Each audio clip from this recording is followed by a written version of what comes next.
Hey, Nicole, welcome. It's so good to have you on here. I'm so excited to chat with you about teachers. Um, can you start out by telling me a little bit about what you do in general, and then in what context you've worked with teachers in the past? Yeah. So first off, I just want to say thank you. And I love what you're doing. So as a parent, I love Mhm. what you're doing. It's just amazing. So a little bit about myself. I am a woman in technology. I built a career in technology. I lived in Germany for 13 years. Now I'm back in the United States. I have two kiddos in our local public school district. And I'm also a coach for women in technology. In addition to that, I do organizational change management contracting. And Mm. so the way that I have engaged with teachers is as a parent, of course, Yeah, then as a community member, because schools are so important to the local community, yeah, right? As someone who bought a house and was like, how are the schools? right. But for our conversation, I actually have coached people leaving American education into technology. So that has been the end goal, is becoming a woman in tech. So it was very Oh, clear, unlike your clients, they were done, they were leaving, they were gone. yeah. And then it was like, how do I get into tech? That's where I come in. Hmm. What I also discovered is I recently led a project implementation where half the people on the team were former teachers. And I didn't know that until Hmm. doing the wrap up. And I was like, no wonder you guys were fabulous, because they were both men and women, former teachers, former educators. And I was like, wow, okay. Yeah. So you have a lot of exposure talking to Yeah. teachers, working with teachers, coaching them into tech. Yes. Um, what would you say to a teacher who tells you, I want to leave teaching, but I don't think I can because I don't think I'm qualified to do anything else. My skill set is too niche. Okay, so the first time someone said this to me, I died laughing. Like, it was such a horrible sales call. I ended up sending them flowers. I Oh, apologized because I was so shocked. I had mm, never been exposed to this idea that I just couldn't stop laughing, because if their skills are too niche, so what do they got here? They've got facilitation skills, training and education skills, communication skills, stakeholder management skills, conflict navigation skills, right? We're hmm. not even into the actual expertise of what you're teaching, Right. right? Then what are my skills? I can literally do project management and communications, and I coach. Mm, What? What? Right? yeah. And so what I would say is, there's a reason that you believe that. Mm, And that reason is not founded in actual reality. hmm. I, coming back from Germany, I was really surprised at the messaging that's targeted to teachers. Mm, You are so incredibly skilled, so skilled. In fact, all of my education professionals who switched into tech within 3 months, I'm hearing from them that their managers or their VPs, their vice presidents, are like, you got more of those. mm, You got more of those, because the calm under pressure cannot be compared. yeah. If you're an American teacher, you are leading children through lockdown drills. Yeah. I don't have to do that. Right. If you're a young teacher, you're helping them do things like friendship and go to the bathroom. Right. Like, And I don't have to do that, none of that's in the job description, right? right? Then, right, all of this government regulation. Guess what Hmm. tech has to deal with a lot more now? Government regulation. We don't Okay. know how to navigate that most of the time. You do. Mm, Amazing, right? Stakeholders. If I'm in technology, I have maybe six, seven, eight stakeholders. List out how many stakeholders you have and how emotional they get about your job. I right. mean, The kids, the parents, your colleagues, the administrators. Who am I yeah, missing? the district level, the Yeah. school board, the community that you're a part of, the political parties of the United States, if you're in the United Yeah. States, and elsewhere if you're not, right? Right. I mean, Right. it is extraordinary. Yeah. Taxpayers, right? Like, Mhm. it is extraordinary. Additional to that, The most direct reports I ever had were 12. I had 12 direct reports, and Mm, this is too much. I have 12 people coming to me and asking me questions and bringing me issues and that I have to keep in mind what they're doing. 12. I had 12. yeah. Okay. That was too many.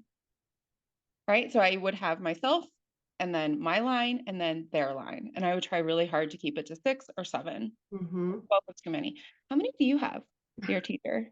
Right. Because my kids have 30. So in Mm-hmm. elementary, I think it's 32 actually. Mm, yeah. I had 12 and I was exhausted. I couldn't remember all their names. And then if you're in high school, I have a neighbor who works at a high school. I said, how many like actual direct reports do you have, like kids in your Yeah. classroom? This was in high school, right? 150 something, 150 every day. That you see every day. Right. My husband's a high school teacher.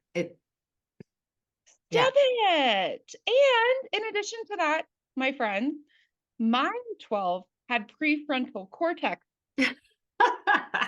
Yours do not, right? They're still mushy in there.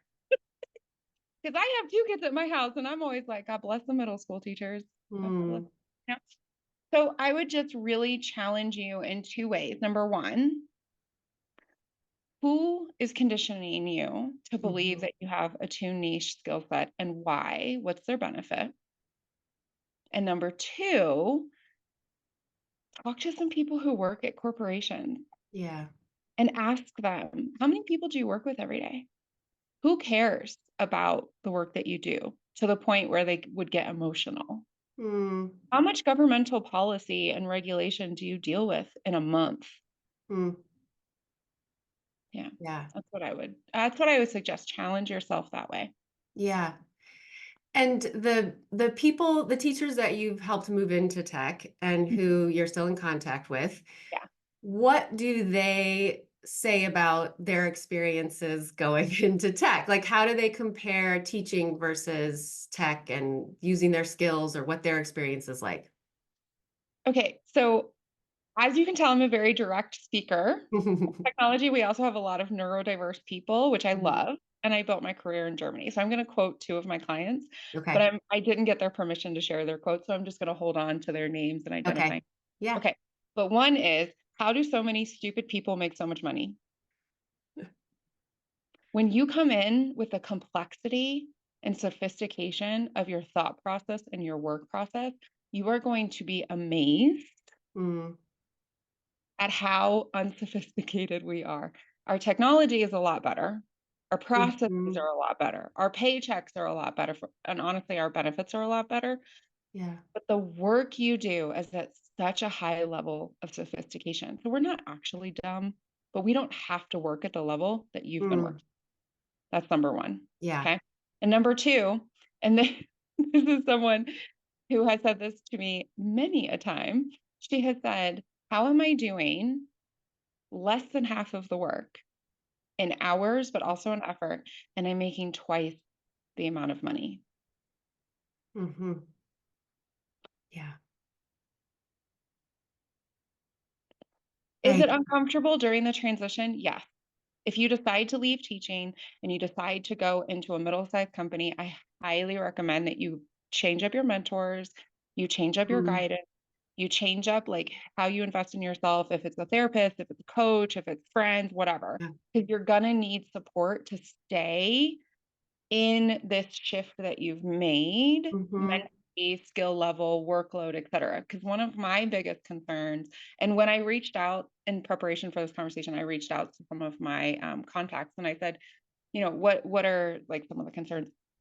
The biggest concern is that teachers don't know how to have crucial conversations and set boundaries for themselves. Hmm. 6 months, 9 months down the road, you are running yourself into burnout, maybe because the work isn't demanding enough and you think you're not doing enough. Or there's like imposter syndrome. Right. Or you're not clear on how to say no and hold that boundary for yourself, right? Teachers Hmm. do this for parents. I mean, my teachers hold very good boundaries towards my kids and Yeah. then also to the parents, which is amazing, right? But not for themselves when they go into the corporate space. So that's Mm, really have to work on, right?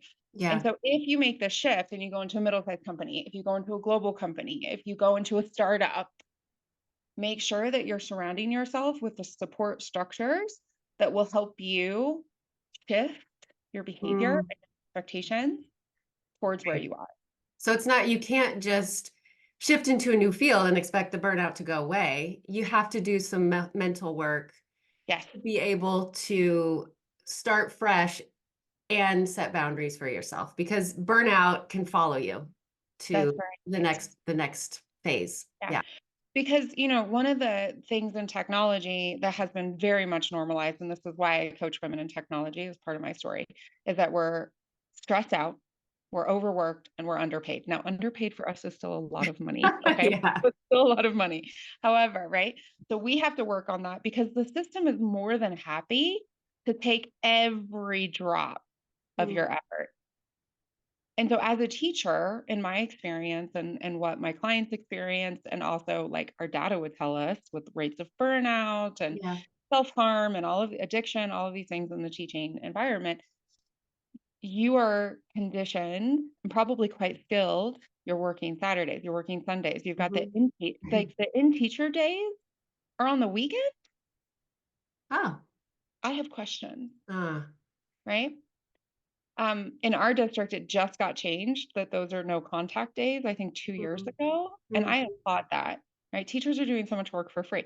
Tech would be very happy for you to do a lot of work for free, Yeah. but then you burn out, and that is high risk for managers. So you have to do that work in advance and Mhm. then support yourself all the way through. Right. Get comfortable working a lot less for a lot more money. And Yeah. that sounds like, "Oh, that'd be so easy." It's really not. Mm, right. Yeah. And was there anything else that you wanted to say about what teachers should expect if they're going into tech, or what they need to, how they need to prepare? If you are interested in going into technology, this is, again, a lot of people like giggle this off and don't do it, but this is the transformational work. Consider all of the ways that you engage with technology, as simple as you think it might be. Mm, Do you FaceTime with your family and friends? Are you on social media? Do you use a budgetary software? mm, Have you created a website for yourself? However simple. Do right. not ignore any of these. Do you, there's so many ways that technology comes into our life every day. Yeah. Please do not discount those things just because it's easy for you or it's simple for you or you had to work hard to understand it. Yeah. Those are the things that are going to build your confidence and your belief when you walk in to have conversations.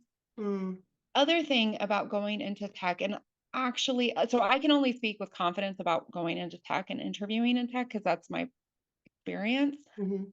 It's probably similar in many other industries like pharmaceuticals, consumer products, etc.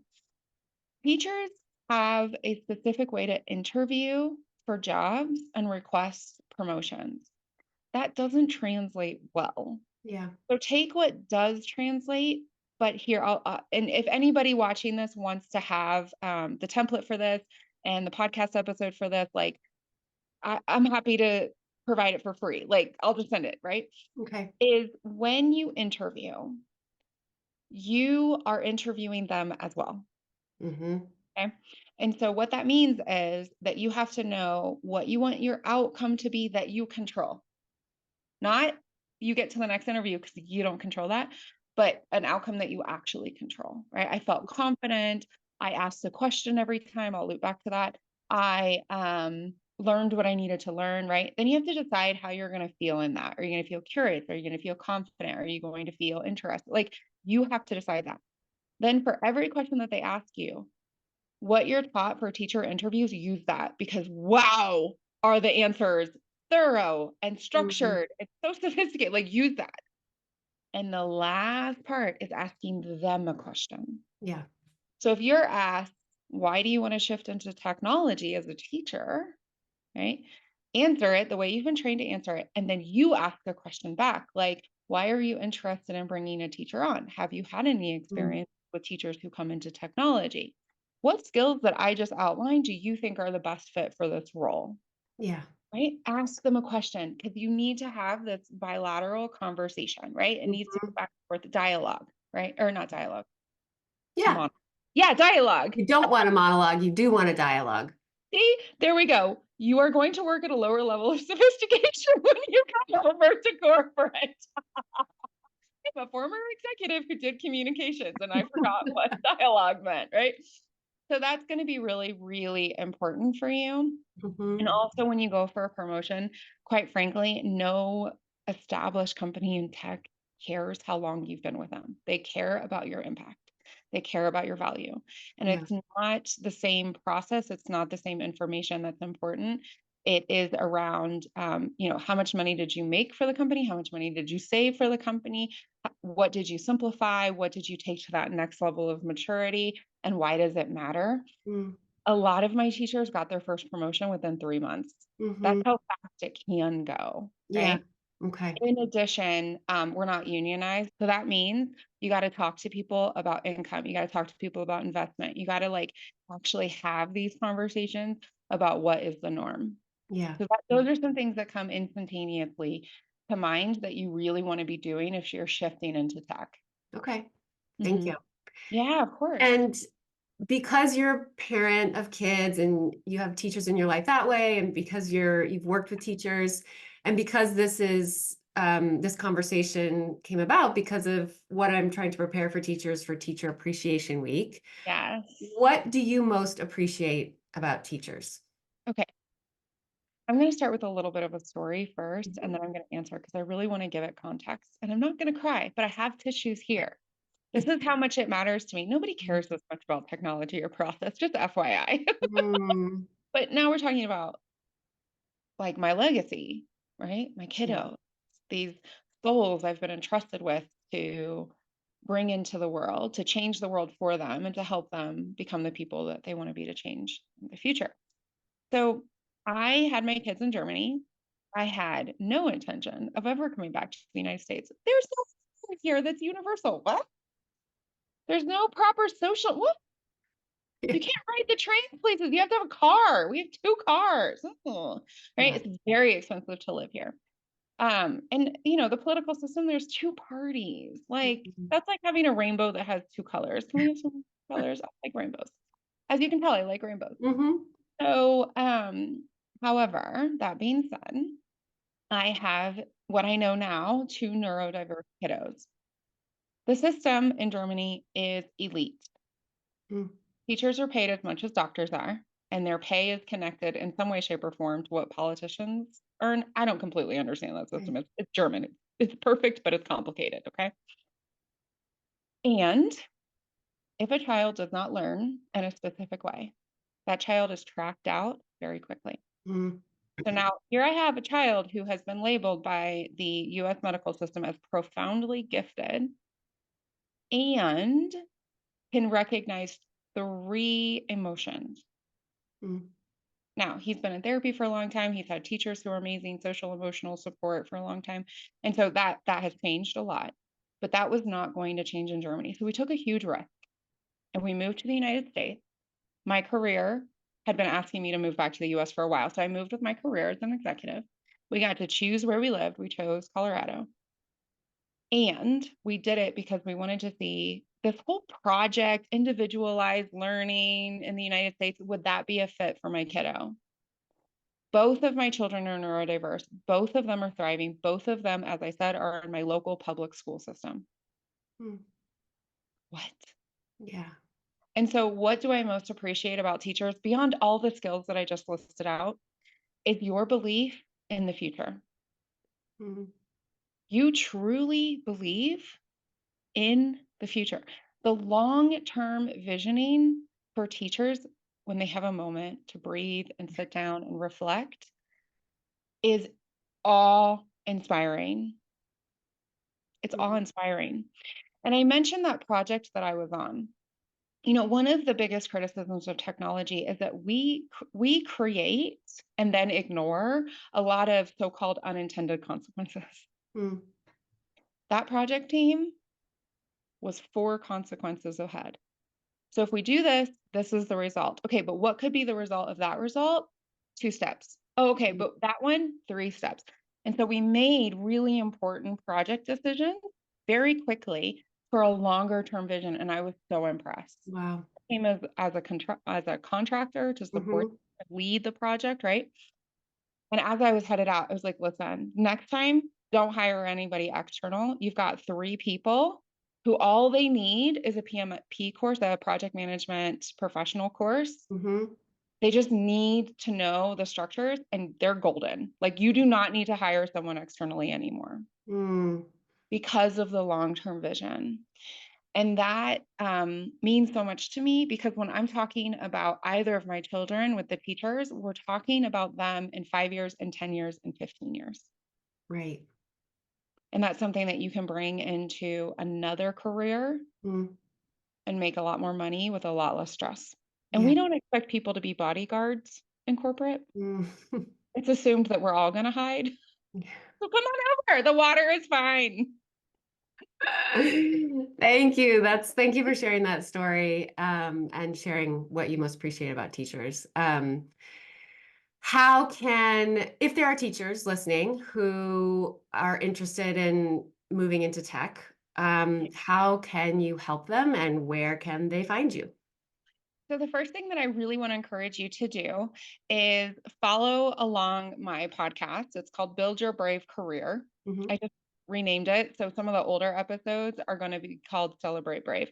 I Okay. have an entire season that walks through the frameworks for career success. Mm, So it'll say something like momentum, interview to outcome, right?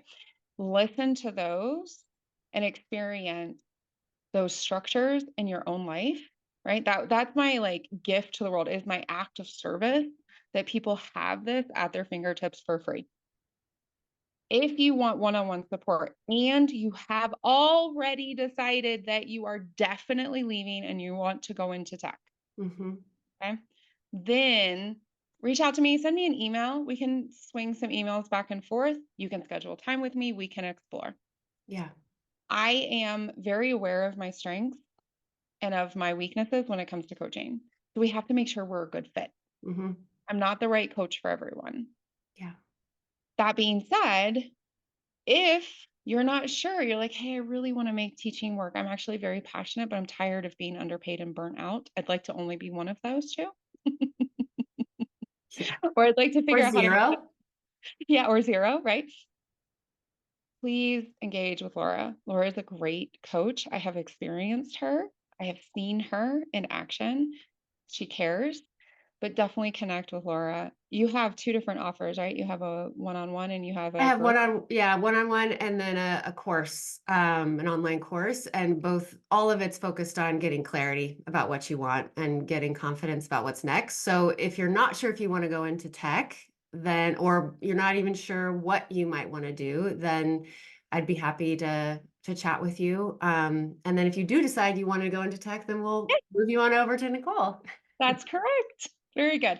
Because I will not be able to help you if you should stay or go, because I'm just going to tell you you want to go. That's good. It's good to know.